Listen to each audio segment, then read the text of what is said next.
ဘောလုံးချစ်ပရိသတ်များအားလုံးမင်္ဂလာပါဒီနေ့မနက်စောပိုင်းမှာရှင်ပြိုင်ကစားခဲ့တဲ့အာဂျင်တီးနားနဲ့ဂျော်ဒန်ရဲ့ပွဲပြီး30ချက်ကိုတင်ဆက်ပေးပါမယ်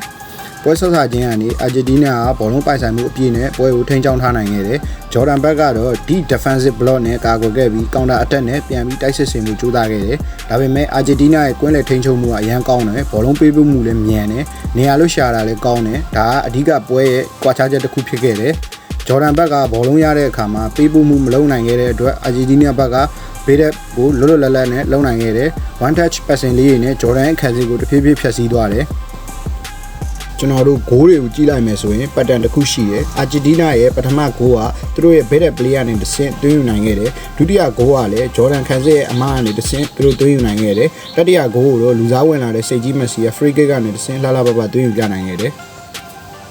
ဂျော်ဒန်ဘက်ကတော့ဂိုးတကိုးပြန်ရခဲ့ပေမဲ့ consistency မရှိတာကြောင့်ကမ်ဘက်ပြန်မလုပ်နိုင်ခဲ့ဘူးဂျော်ဒန်ရဲ့ performance ကလည်းလုံးဝအဆိုးကြီးတော့လည်းမဟုတ်ဘူးခံစစ်ကအမားတွေရှိတယ်ဒါပေမဲ့တေချာလေးထိန်းချောင်းနိုင်ခဲ့တယ်ပြဿနာကကွင်းလေထိန်းချုပ်မှုကကောဟာချက်ကြီးတယ်ဘောလုံးပေးပို့မှုမတိကျဘူး final third zone တွေမှာဆုံးဖြတ်ချက်အားနည်းခဲ့တယ်အဲ့ဒါကြောင့်အာဂျင်တီးနားအသင်းကိုဖိအားအများကြီးမပေးနိုင်ခဲ့ဘူး